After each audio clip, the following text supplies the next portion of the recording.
Una mañana fría en la ciudad de Mendoza con sensación térmica bajo cero, así es que abrigate si estás por salir de casa. Después llegará el calorcito del mediodía, tal vez, del solcito mendocino y además de los corazones argentinos que van a vibrar con la selección argentina en su encuentro en Dallas. Pero bueno, nosotros tenemos que seguir, por supuesto, palpando la realidad. Ustedes van viendo el tema de los movimientos de la economía, hay sectores que se reactivan, otros que vuelven a caer, y así es como que cuesta que se mueva toda esta rueda. Entonces, bueno, vamos a hablar precisamente con Julio Totero, que es empresario industrial y bueno, referente de ese sector, para charlar un poquito acerca de cómo está la situación por allí. Julio, ¿qué tal? Buen día. Aquí Natalia Antonio los saluda. Bienvenido. Hola Natalia, hola Antonio, buen día, un gusto saludarlos. Muchas gracias por atendernos tempranito y bueno, cuéntenos un poquito cómo está viendo esta situación, porque por supuesto, como hacía la introducción, hay sectores que dicen, tantos sectores de la economía están arrancando, hay otros que no, hay algunos que un mes dan positivo, otra vez dan negativo. Bueno, ¿cómo analiza la situación, sobre todo aquí en Mendoza, no? Bueno, hay, como todo, hay buenas y malas, ¿no? Es decir, las buenas podemos decir que por el lado de la energía, por el lado del petróleo, sobre todo por el impacto que genera Vaca Muerta y los recursos que eso le está generando al país, me parece que es un dato positivo. El campo también arroja, el campo de la Pampa Húmeda, no el campo nuestro, ¿no? El campo de la Pampa Húmeda arroja también valores positivos en cuanto a su desenvolvimiento, lo que hace que en términos generales la economía aparezca como en un franco crecimiento y desarrollo, ¿no? Entonces, cuando miramos los números, vemos que hay como una expectativa positiva en cuanto al desenvolvimiento de la economía. Cuando vamos un poco a la micro, a lo que más nos toca a nosotros y a las pequeñas y medianas empresas, la situación empieza a ser diferente, porque tenemos muchos sectores que son los que mayor empleo contratan, que es la industria, que es el comercio, que es la pequeña y mediana empresa, donde ahí sí se ven algunos baches muy profundos, y en términos generales la industria este mes siguió dando resultados negativos. Y si vamos a algunos sectores de la industria, como es la metalmecánica o la metalurgia, hoy cayendo en lo que va del año más de un 6%, y en su nivel de actividad, y ya perforando el piso del 40% de capacidad ocupada. Entonces, esto quiere decir que del 100% de capacidad que tiene la industria, hoy solo se ocupa el 40%. Entonces, bueno, ahí empiezan a aparecer las luces amarillas sobre los cuales hay que trabajar para que estos sectores no sigan cayendo, ¿no? O sea, de 10 máquinas que estarían funcionando, solamente 4 lo están haciendo. Seguro, ese es el dato, ¿no? Es decir, y si lo miramos en términos generales, dentro de una empresa podría ser así, pero ocurre que también lo podemos mirar de otra manera, de que cada 10 empresas, 4 están funcionando y las otras 6 no. Claro. Entonces, esas 6 empresas que no están funcionando, hay que ver cuál puede ser su situación en los próximos meses si la crisis se les profundiza, ¿no? Entonces, bueno, ahí me parece que hay luces amarillas que yo creo que el gobierno debería tomar nota para decir, bueno, a ver cómo evitar que esas empresas caigan en una profunda crisis y eso impacte sobre el empleo, ¿no? Que es lo que no se está notando tanto, pero puede empezar a pasar en breve, ¿no? Julio, a ver, para entender un poco, y usted que está de lleno metido en esa industria, porque usted hace hincapié en la industria tradicional, que está en este momento atravesando un momento muy difícil, porque evidentemente hay una transformación muy profunda en lo que es la parte empresaria, con toda la minería, la parte de energía, que se viene también un impulso grande. ¿Puede haber ahí un bache en esta transformación que va a llevar un tiempo más, ¿no? Como que hay una migración también de empleados hacia otros sectores, o una nueva mirada, porque ¿qué es lo que puede estar pasando? ¿Qué es lo que pasó? Ya no es lo mismo, la empresa tradicional cambió, mutó. Sí, hay cosas que obviamente han ido cambiando y la empresa tiene que ir adecuándose. El que no se adecue a los nuevos desafíos, yo creo que va a quedar en el camino. El tema que la crisis que viven las empresas no radica en en esa situación, ¿no?, de falta de adaptabilidad a los nuevos tiempos. Radica en falta de mercados y radica en una competencia externa que no nos permite competir en igualdad de condiciones. Entonces ahí tenemos, o sea, yo diría que se suman los tres elementos, ¿no? Es decir, el cambio de modalidad de producción, las nuevas tecnologías, la inteligencia artificial, la adecuación a estos cambios, es una parte, pero la otra tiene mucho que ver con la falta de mercado, con la falta de demanda que tenemos en la Argentina, y por otro lado con la competencia fundamentalmente de países como China o India, donde por cuestiones que todos conocemos no se puede competir. O sea, es imposible competir con una estructura impositiva como la que nosotros tenemos, con una estructura financiera como la que nosotros tenemos, donde la tasa de interés es una cosa absurda ya en estos tiempos. No hay en el mundo tasas de interés como la que tiene la Argentina.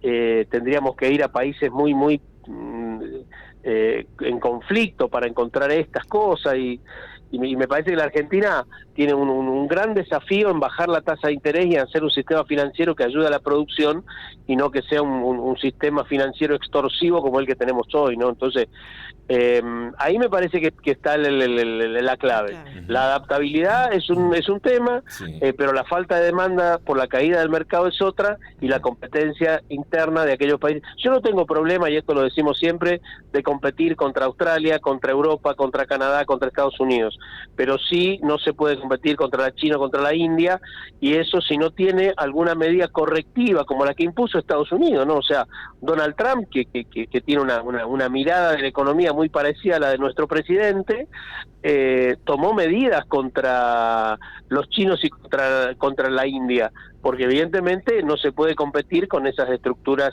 impositivas y financieras que ellos tienen, ¿no? Claro, claro, entiendo. Ahora, más allá de la contrapartida de esto que es verdadero, el tema de las tasas de interés para un préstamo siguen altas, y también la presión tributaria. Pero por otro lado, los insumos han mantenido, los que utilizan ustedes, han mantenido su precio, han bajado logrando importarlos, o ¿cómo está eso? Sí, los precios se han mantenido bastante bien en dólares. Hoy creo que es una ventaja el que se pueda importar insumos de manera normal, digamos, ¿no? Porque en algún momento con el cierre de la economía no se pueden importar determinados insumos que no conseguías reemplazo en el país incluso, ¿no? Uh-huh. O si lo conseguías a un precio muy alto. Entonces, me parece que estos son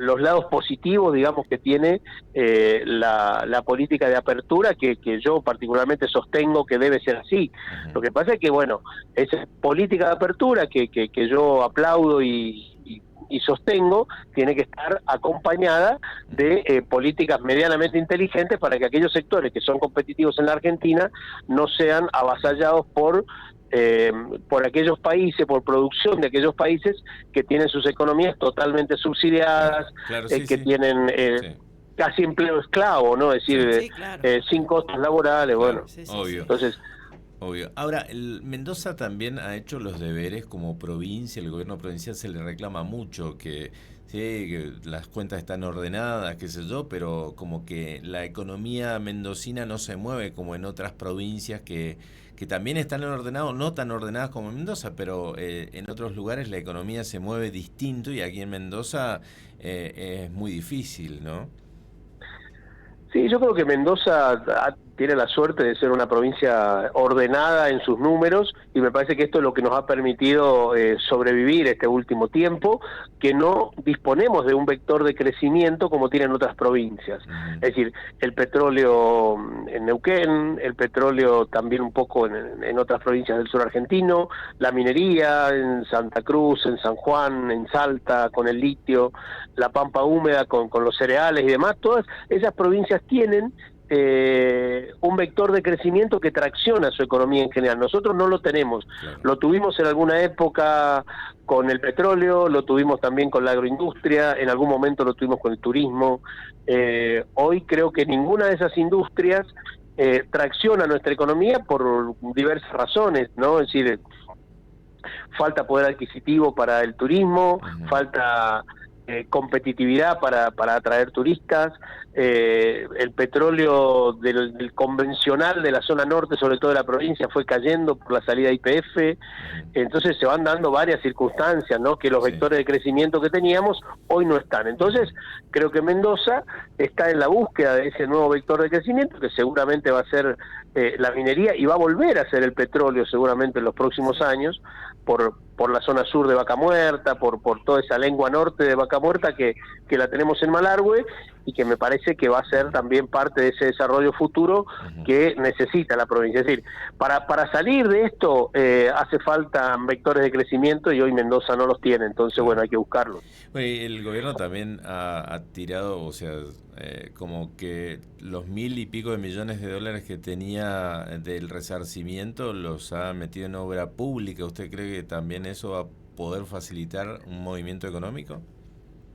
Bueno, eso ha mejorado un poco la situación de Mendoza si la comparamos con otras provincias que no han tenido fondos extraordinarios como hemos tenido nosotros. Entonces, nos ha permitido que Mendoza no cayera tanto en su actividad económica como han caído otras provincias que no tienen vectores de crecimiento tampoco, ¿no? Entonces, o algunas que les ha resultado muy fuerte el impacto de estos cambios en la economía, ¿no? Con el conurbano bonaerense, por ejemplo, ¿no? De un cordón industrial que hoy está muy castigado. Entonces una zona que era altamente productiva se está transformando en un polvorín, ¿no? Porque es lo que va a terminar pasando con esa zona del Gran Buenos Aires, ¿no? Segundo y tercer cordón industrial.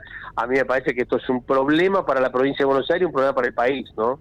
Que esto no se resuelva en breve, ¿no? Entonces, bueno, Mendoza tendrá que buscar también su vector de crecimiento para poder salir adelante y no caer en estos problemas, ¿no? Julio, le pido solamente un detalle, a ver, cómo de este lado del mostrador, cómo está el tema de mano de obra, de niveles de sueldos, porque sabemos que el sector minero va a traer una mejora considerable en eso, pero en pocas palabras, ¿cómo viene la mano de obra y los sueldos? No, la mano de obra se vio muy resentida básicamente en el sector de empresas de servicios petroleros, ¿no? En nuestro sector más de 1.500 puestos de trabajo se perdieron cuando YPF sale de la zona norte de la provincia, ¿no? Entonces ahí estamos con un problema. Los niveles salariales siguen siendo bajos hasta que no aparezca una actividad que eleve esa pirámide salarial. Me parece que hasta ahí está ocurriendo en otras provincias, ¿no? Es decir, el nivel salarial que hoy tiene Neuquén, que hoy tiene incluso San Juan o Salta, son niveles salariales que están por encima de los nuestros en los sectores industriales, me refiero, ¿no? Entonces, me parece que hace falta ese vector de crecimiento. Nosotros estamos con la expectativa de que eso lo genere la minería, lo genere el petróleo, y ahí recomponer un poco esa pirámide salarial que en Mendoza estuvo mejor posicionada en alguna época, y hoy estamos bastante mal, digamos, en lo que hace al promedio nacional, ¿no? Bien. Julio, le agradecemos muchísimo este diálogo. Ojalá que, bueno, dentro de un tiempito charlemos y esta situación haya ido mutando tal cual queremos que sea, ¿no? Así que le agradecemos mucho su palabra. No, gracias a usted. Entiendo que va a ser así, ¿no? Entiendo que si Mendoza sigue por este camino de buscar esos vectores de crecimiento, creo que lo vamos a conseguir. Los mendocinos tenemos que ponernos de acuerdo cómo desarrollar nuestra economía y no dejar de discutir cosas que son más ideológicas que otra cosa. Así que creo que vamos a salir de esta situación, y Mendoza en los próximos 10 o 12 años seguramente va a tener un fuerte desarrollo como fue hace años atrás, ¿no? Bien. Un abrazo, Julio, que estés muy bien. Gracias, que tengan buen día. Adiós. Adiós, hasta luego. Julio Totero, empresario industrial, referente Claro. de la industria mendocina, contándonos un poco la realidad, ¿no? Porque es dispar la situación de distintos sectores y del mismo sector en distintas provincias, de acuerdo a cómo están moviéndose.